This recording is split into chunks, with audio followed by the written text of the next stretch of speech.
My name is David. And my name is Jason. And this is Discern Realities, a Dungeon World podcast.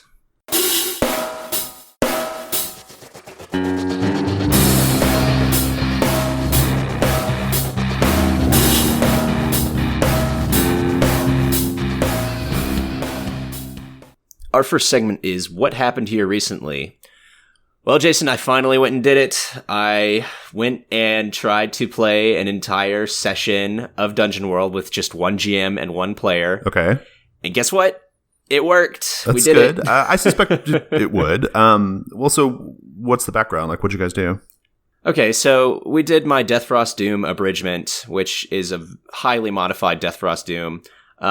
It was me and Timothy Bennett, who is on Pocket Size Play podcast. And he was the player, I was the GM. And we started at the beginning, and we went all the way through the dungeon. And I gave him the compendium class that we talked about a few episodes ago, the Lonely Adventurer compendium class. And it was super helpful. I don't feel like it was too powerful. There were lots of moments where he was really close to dying and in a really bad shape, but he managed to pull through them kind of by the skin of his teeth. And he kept slogging through that dungeon. We both had a lot of fun. It was a 4-hour session, and we took 3 breaks for like 2 minutes a piece. So you can totally pull it off. I will say, if you're doing a dungeon crawl, it needs to be a pretty relatively safe dungeon crawl, because if you got so many enemies and traps in there, it's going to be really hard for one guy to get out of it. I mean, I don't consider Deathfrost Doom to be a particularly safe dungeon. I think it's more, it's definitely more of like an ambience dungeon than like a fight this monster and fight that monster. It has dangers. Why do you think Deathfrost Doom was particularly helpful in this regard, or did that matter? I think that it was, especially the way that I run it, where you have a lot of grim portents that you can burn off when your player rolls misses in the form of that countdown clock. So if he was like in a really dangerous, perilous situation, I could blow off steam and not kill him because I had enough grim portents lined up to melt away. That game has that module has tons of like grim portent-esque stuff that happens that doesn't actually, like, it's all leading up to something, but it's kind of in the background, right? Like, it's not something that has to be that you can even deal with like immediately, you know? Right. So I think that was key to the success of that session. Also, the fact that it was a little bit OSR, and Timothy is very familiar with that style of game, so he kind of was hitting all the tropes. You know, there's lots of fountains to throw coins in, and he was doing that. Right? Yeah.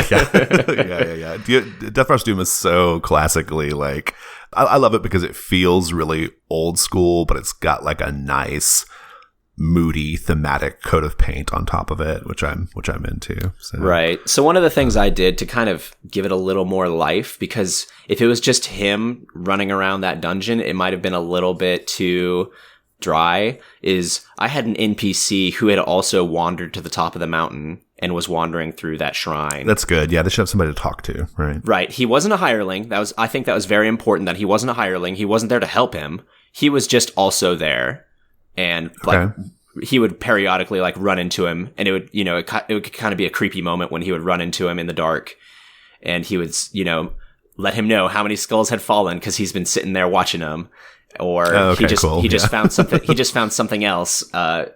He wasn't a Gandalf guide. He was just a kind of a hapless like cleric who also was there. I'm glad it went well. Just to kind of piggyback off what we're talking about here a little bit, I'm presently doing my conversion of Deathfrost Doom for my own multi-session run of it in a couple weeks here. And I've made that document available on our community page and on our website in the Discern Realities stream for anybody who wants to follow along while I do that conversion. I have like annotations and things as well, so you can kind of see my thought process on it. And if you have any questions, I'm happy to answer them. So I just want to throw that out there. You know, you mentioned the skull thing. So a part of this conversation depends on people understanding Deathfrost Doom, I guess. But I've been thinking a lot about like the fact that when those skulls are dropping and smashing, using as a grim portent can be kind of tough because, like you said, there's no way of the party knowing what's happening because it's happening in another room. So you had that NPC who kind of explained it, which I think is a really smart, clever way of doing it.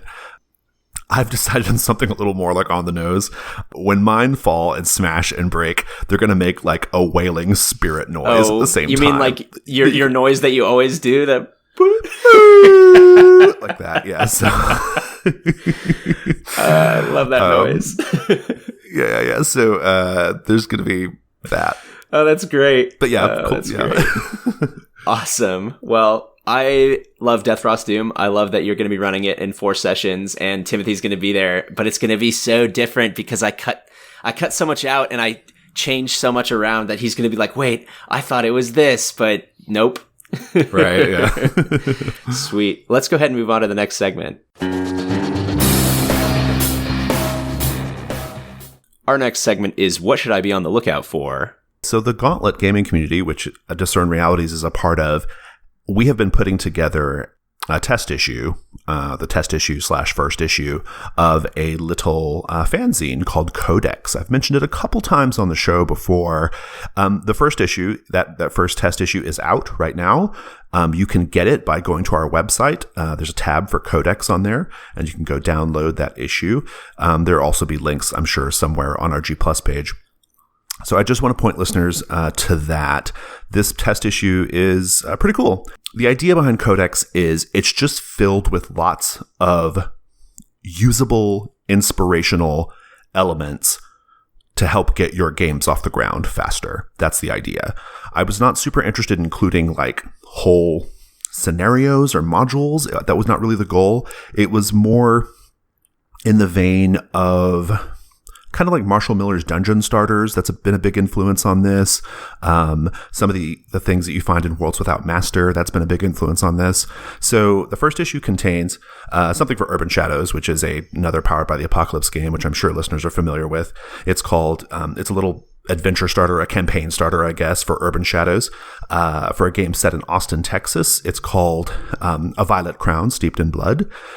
It also contains 5 blood-soaked, I think is the word I went with, 5 blood-soaked magic items for Dungeon World, the Blood Trancer, a Dungeon World compendium class, and then a miscellany of 3 dozen bloods and their uses, as well as 8 original pieces of art. I'm really excited about it. Right, and you do all of that because each issue of Codex has a theme, right? Yeah, the first one's blood, and the second issue, the theme is chrome, and we'll have more of a cyberpunk / sci-fi angle to it. And then comes iron, ectoplasm, love, and dark. Awesome. So. Sounds like we've got a great lineup of potential down the road for us. Yeah, and I'm always taking submissions for that. It is purposely a community generated project. So if you're interested in being involved, hit me up on G+, okay? Sweet. Let's go ahead and move on to our next segment. Our next segment is What Here Is Not What It Appears to Be. So I wanted to talk about the conversation. Okay, so what do you mean by the conversation? Is this like the birds and the bees conversation, or? No, it's not that kind of conversation. Though arguably just as important as that conversation. If PBTA is your life. Right. So here's the thing. All Powered by the Apocalypse games, which Dungeon World is one of, the text emphasizes that the game is a conversation, right? I think that is an aspect of the game that makes PBTA games particularly different from more traditional games like Dungeons and Dragons, in which it's more the GM kind of like administering the story to you, right? And I think the more collaborative, conversational nature of Powered by the Apocalypse is super important. And I will tell you that it's easy to forget that the game is a conversation, and you shouldn't, because the conversation part of the game is really, really important. And when I mean conversation, I don't mean just like, oh, we're just talking about things at the table. I mean like taking like real specific, actionable steps, like at certain different times of the game. So like before the session, in the middle of the session, and then after the session, in order to improve the collaborative nature of the story, and to just sort of, deepen and enrich the experience and make sure everyone's having a good time. Yeah. Rich was talking to a particular game designer. I can't remember which one it was on his show Plus One Forward recently about their first Powered by the Apocalypse experience and their realization and kind of eye-opening moment when they let their players inform the fiction for them instead of the GM having all the answers. And that was like his first realization of this conversation. It's critically important, right? I want to talk about like really specific things you should try to do before the session starts, things you can do in the middle of the session, and then things at the end of the session, all of which are have a heavy application to specifically to Dungeon World. Okay. So what are the kinds of things that you think are really important to talk about before play? If you're being really smart as the GM, you will do a little bit of expectation setting before the session begins. Okay. I think it's easy to get into a mode where you have an idea how things are going to go in the session, and you get playing, and you might be defying like certain players' expectations, and as a result, I think they're not going to have as much fun, right? They might be having fun and enjoying what's going on, but a certain player at the table might have had a different idea about how they thought a certain thing in the story was going to go, and so I think there's some things you can do. I think one of the most important things you can do vis-a-vis Dungeon World is to talk about bonds or flags, whichever one you're using. We've talked about this a little bit already, but there's a lot of value I'm discovering in having a conversation before the session starts about where do we each see our characters going with regards to bonds or flags? Like how do we think that those can be worked into this session based off kind of what's going on right now? Let's talk about that, right? That little bit of conversation beforehand about bonds and flags has been really, really helpful for me as a GM in kind of helping manage players' expectations about having those bonds and flags hit, right? And then just like a sort of a general conversation about, as a GM, lately I've been saying, okay, this is what happened last time, and this is where I see the story going. I imagine we're going to fight the boss, and then we're going to resolve this thing over here, and then maybe you'll travel back to town and you'll get to carouse. What do you guys think about that? It's almost like previewing, like what we think is going to happen in the session. It doesn't mean it has to go that way. It's just a way of, again, like expectation setting, saying, okay, look, this is what I foresee happening. What do you think about that? Do you have any different ideas? I think just being very proactive about doing that is really good. Yeah, so the expectation setting is particularly important if you're playing a different kind of setting, or if you're playing with new or different players. Because we do that a lot in the Gauntlet. We play with lots of new people and lots of different people at different times, and then we try and run different kinds of games in our Dungeon World games, where it's like we're going for a more horror themed, we're going for something a little more gonzo, something a little more crazy. In this one, we're going for one that's kind of Alice in Wonderlandy, and it's important to get that up front, that so everyone knows this is what's going on. I agree. Yeah, that's a great way of putting it. Absolutely. Okay, so that sounds like all good things to talk about right before play. What else? What do you talk about when you're actually like in the session? Okay, so two things. It doesn't have as much application to Dungeon World just because Dungeon World tends to be pretty straightforward in terms of we're going to be fighting monsters and getting treasure, right? But I do think it's really helpful to check in with the other players regularly whenever something happens at the table that is either a little controversial or maybe you think might be taking the story in a direction that, you didn't anticipate, or you had like a great idea for your character and so you want to throw this thing out there. I think it's really great to check in with everybody and say, are you guys cool with me having just done that? Like in that last scene, is everybody cool with how that went? A lot of players won't speak up if they weren't happy about your awesome thing you did, right?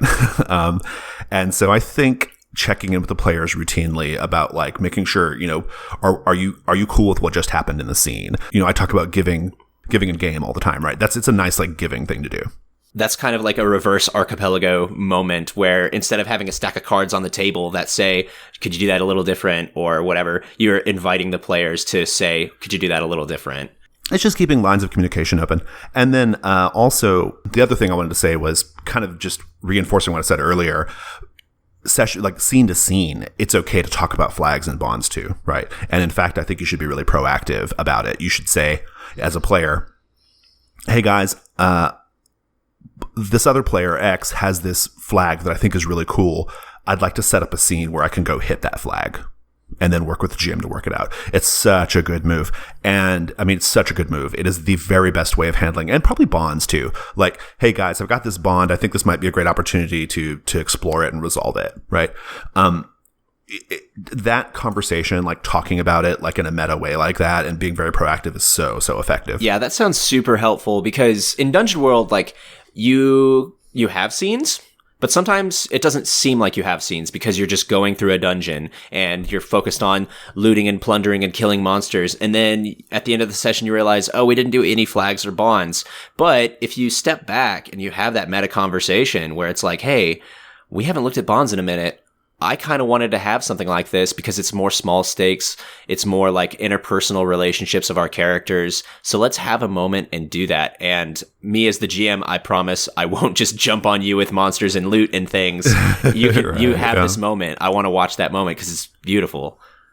Yeah, well, and I think there's this thinking that, I've put this thing on my paper, so GM, it's on you to make sure a thing happens related to it. That's bullshit. That's fucking bullshit. Like, the GM has a lot to keep track of, and he can't be paying attention to every single thing on every person's playbook, right? Like, so just, be proactive about what you want to see happen with your characters. Right. And it all goes back to kind of how you like to play Dungeon World.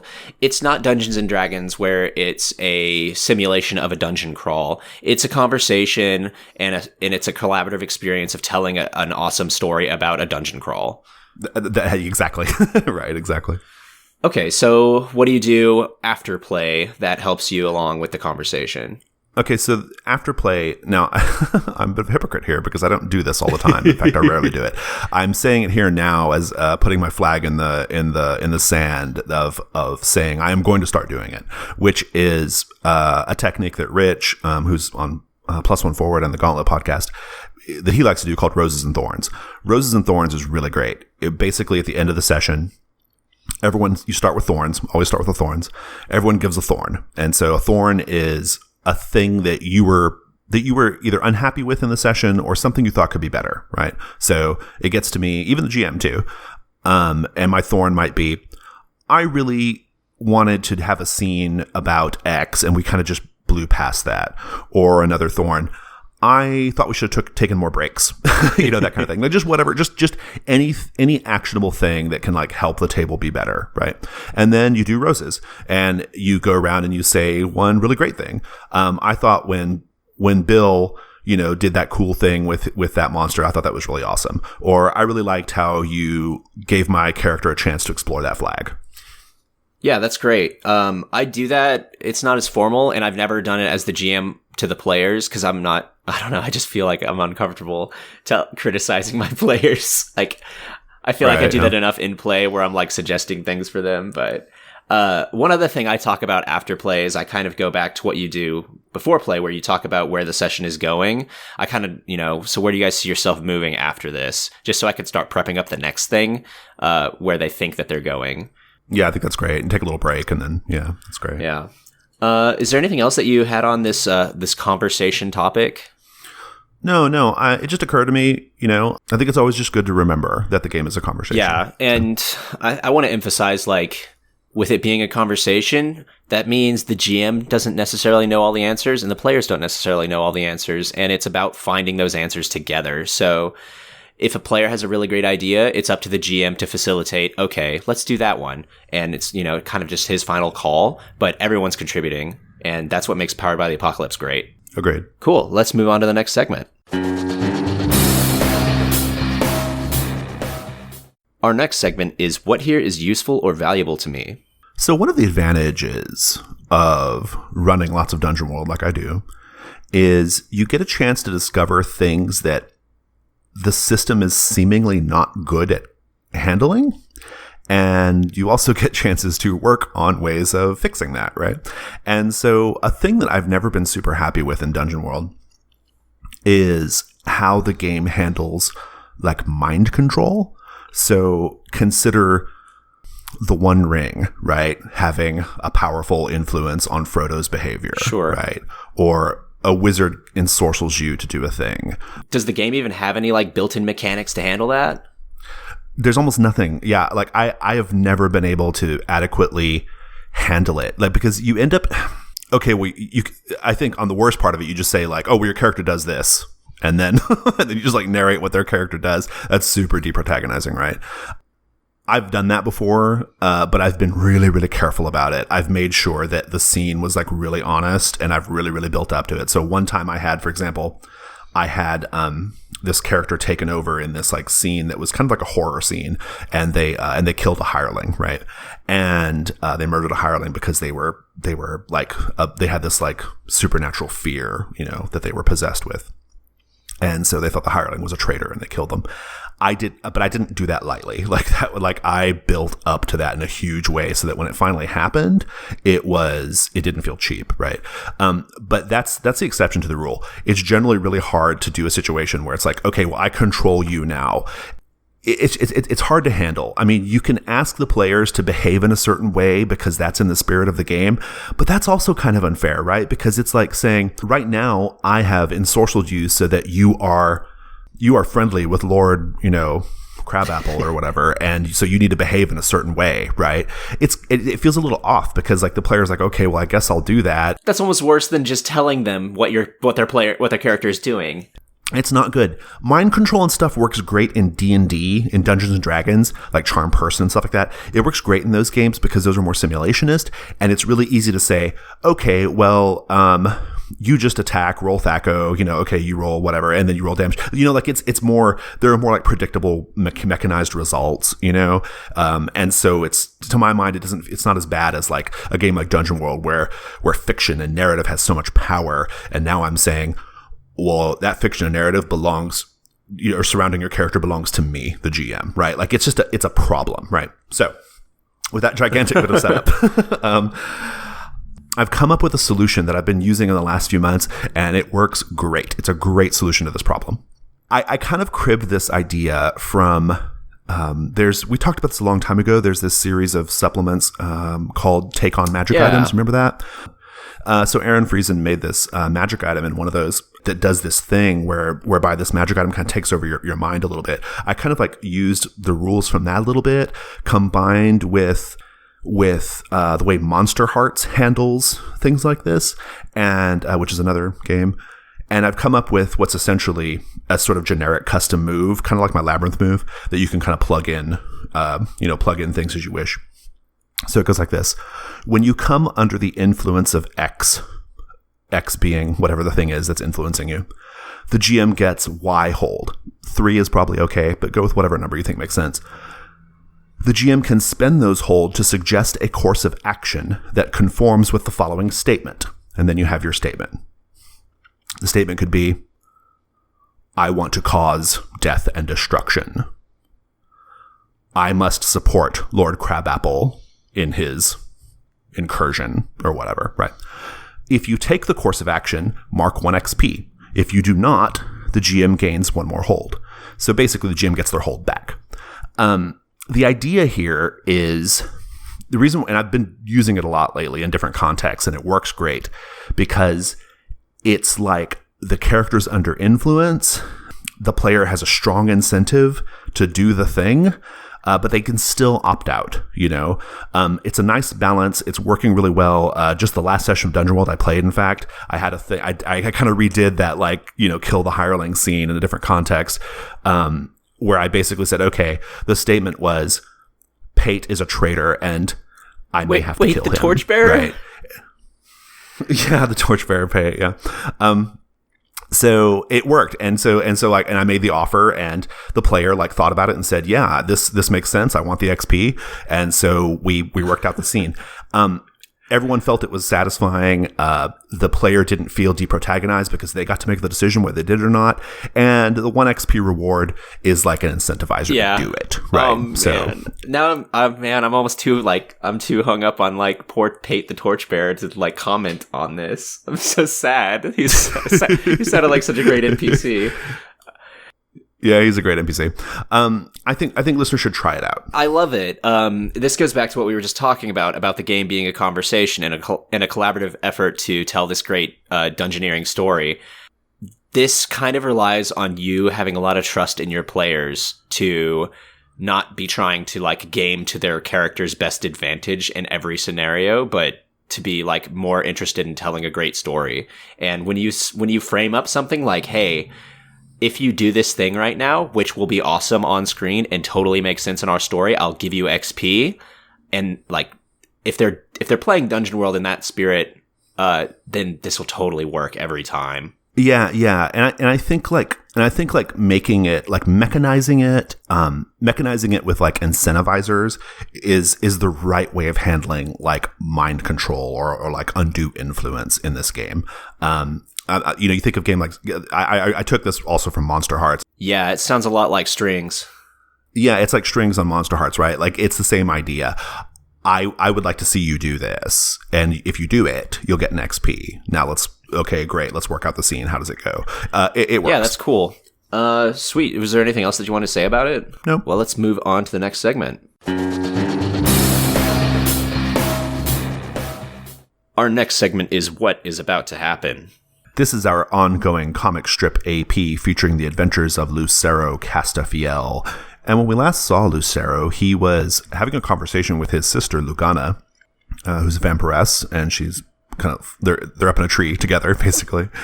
She was trying to get him to drink of her blood in order to magically heal him because he's suffered a pretty bad injury, and he's not having anything to do with it. You said that you lashed out with Bloodless, your sort of chained weapon, and I had indicated that you were going to take Shaky based off the enchantment she was trying to put on you. So why don't we just pick up with that? The reason I think that this works is, do you think that vampires in this setting are affected by silver? I'm into it, sure. Oh, yeah, I mean, that's a pretty classic vampire thing. So I've mentioned previously that Bloodless was partially made of silver. So if I'm just... That's right, you did, yeah. Just touching her with this might not like hurt her permanently, but it'll rattle her concentration. So that's why I think this is working. You probably don't even do like a full powerful blow, right? You're in kind of an awkward position to do so, but maybe just like the chain hits her and she kind of cries out, like ah, and there's like a little singe of burning flesh, right? And she kind of like flies back a couple paces, holding her hand and forearm, like where you burned her, right? And I mean, that's as I intended it. I don't want to hurt her permanently. Like, she's still like near and dear to my heart. But hearing her cry out, that makes total sense that I would take the Shaky tag. And here's why I think that is. If you'll let me. Sure, let's hear it. Yeah, so I've been thinking about why this would make me shaky, and here's what I've come up with. I think this makes Lucero shaky. I think it makes me shaky because it reminds me of her screaming once before. And here's the context for that. It was in the Castafiel crypts. And the Castafiel crypts are where we bury all of our dead. And I say bury very loosely. We take our dead in there and we chain them down with silver chains. And if they come back, which some of them do and some of them don't, if they come back, they just continue to scream until their throat is so raw that it's just a hoarse noise, a hoarse whisper. But Lugana came back, and I could hear her screaming from where I was living inside the manor, the Castafiel manor. I could hear her all the way in the crypts. I think the Castafiels even hire someone, a deaf man, to mend the chains. He has to make sure that the silver, because silver's not an inherently strong metal, he has to make sure that all the links stay strong. So he's constantly wandering around in there and keeping up those links. But I think it was 3 days. 3 days and nights, I could hear Lugana screaming, and I couldn't take it anymore because she's this motherly figure to me. And I may have even killed the chainmender to try and get her out.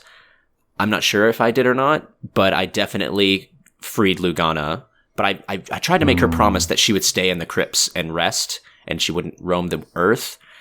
But I couldn't stand it. Well, in fact, we've established that she can't go too far, right? Like there are clearly limits to how far away she can go. But yeah, but even roaming around is a problem any distance, right? Yeah, but that's more of a reason that I'm kind of on the outs with my family, is because I freed someone from the crypts, and the second that I hear Lugana scream, I'm instantly recalled to those 3 days and nights of horrible hearing her in her undead form screaming from the crypts. That's good. She looks at you. She has like a really ferocious look in her eyes, and a reminder it's nighttime, and she's kind of floated back a little bit. So now, you just see like the angry glowing red of her eyes, and most of her is in silhouette at this point. Yeah, and there's tears coming down my eyes as I'm shaking a little bit up in this tree. Indeed. She says, "Our sister is out there. If she rises like I rose, they will destroy her, and it will be on your head."